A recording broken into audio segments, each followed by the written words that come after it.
आज युवाओं की अवस्था देखो, आज युवाओं का जीवन देखो। बचपन से प्रेशर, बचपन से। ये जो पीरियड है मनुष्य के जीवन का, ये उसके समस्त जीवन का निर्माण करता है। जो चीजें आप यहां फीड कर दोगे, हिम्मत, साहस, उत्साह, जो चीजें, वो जीवन भर व्यक्ति का साथ रखेंगी, जीवन भर व्यक्ति के साथ रहेंगी। आज के दिन लगभग दुनिया में सभी लोगों को इस पर चर्चा करनी चाहिए।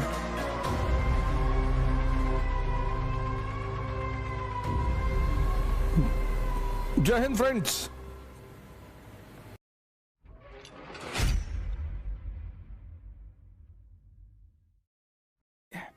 अब कहानी शुरू ऐसे होती है।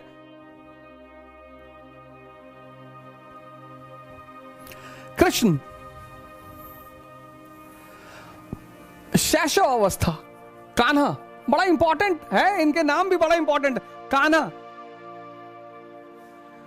कन्हैया,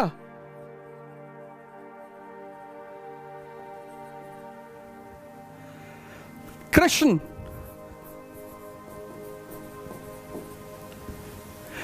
योगेश्वर,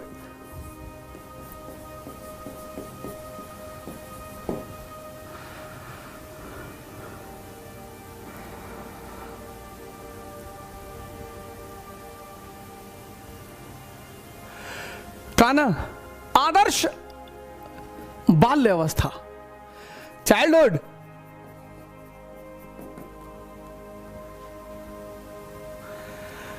कन्हैया शैशव अवस्था, शैशव। कान्हा आदर्श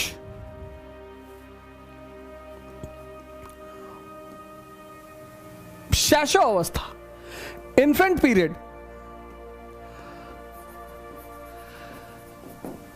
आदर्श चाइल्डहुड, बाल्य अवस्था। कृष्णा आदर्श युवा अवस्था।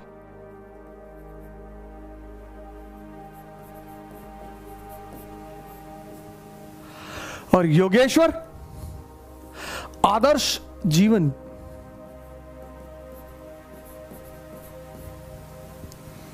आज के दिन लगभग दुनिया में सभी लोगों को इस पर चर्चा करनी चाहिए। आज आप देखो हमारे घरों में बचपन से प्रेशर, बचपन से। महाभारत सीरियल है, कृष्ण के ऊपर सीरियल है। आज तो किसी को पढ़ने की जरूरत ही नहीं, इतने सारे सीरियल हैं। आप कृष्ण की इन्फेंट अवस्था देखो, आप कृष्ण की बाल्य अवस्था देखो। ये जो पीरियड है मनुष्य के जीवन का, ये उसके समस्त जीवन का निर्माण करता है। जो चीजें आप यहां फीड कर दोगे, हिम्मत, साहस,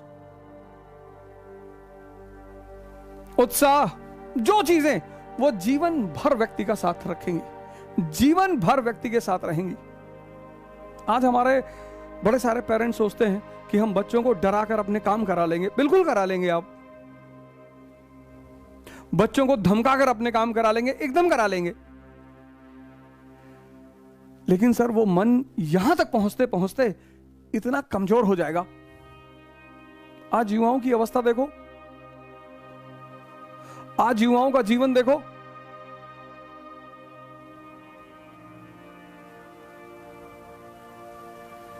जब इस चरण में जहां निर्माण है, निर्माण, आदर्श इन्फेंट पीरियड,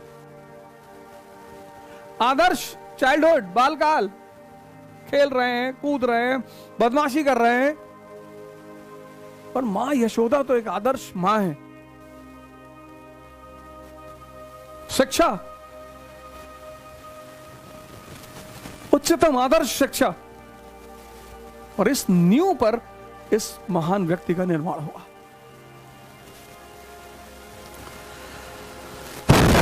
अब ये सारी कहानी समझने के लिए, ये सारी कहानी जानने के लिए, इन सूत्रों को जानने के लिए बड़ी सारी, भगवत गीता तो भगवान कृष्ण ने खुद ही कही, उसके न जाने कितने रूप, न जाने कितनी कमेंट्रियां पड़ी हुई है बाहर। लेकिन एक किताब शुरू से मेरी ये आदत रही, मैं जब से पढ़ाई शुरू किया मैंने, तब से मेरी आदत रही, मैं हमेशा ऐसी किताब को ढूंढता था जो सरल भाषा में हो, हमेशा। जैसे एंशिएंट इंडिया, मैंने उसकी एक हिंदी मीडियम की किताब पढ़ी, झा श्रीमाली।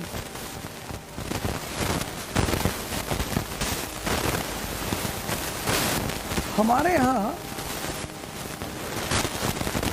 यहां भारत में आमतौर पर जो किताबें बहुत क्लिष्ट होती, उनको लोग अच्छा मानते,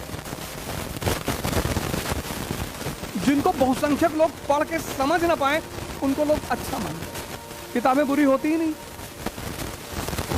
किताबें बुरी होती ही नहीं, या तो वो क्लिष्ट होती हैं या वो सरल होती हैं। अब क्लिष्ट भाषा जो है वो सब दिमाग को समझ में नहीं आएगी, इसलिए किताबें हमेशा ऐसी होनी चाहिए जो सरल भाषा में। सरल उदाहरण दे रहे हूं, उन सारे सूत्रों पर, उन सारे फॉर्मूलों पर इस किताब में सबसे सरलतम ढंग से चर्चा की गई है। सारी किताबों में चर्चा की गई है, बहुत सारी किताबों में। गीता एकमात्र किताब नहीं है, बाइबल भी है, आदि ग्रंथ भी है, कुरान भी है, रामायण रामचरितमानस भी है, बड़ी सारी किताबों में चर्चा की गई है। लेकिन जिनको गीता पढ़ने का मन है, जिनको लगता है कहीं ना कहीं जिंदगी उलझी हुई है, उनके लिए यह सरलतम किताब है। क्योंकि हर आदमी को अपने जीवन में इस उद्देश्य को पूरा करना है।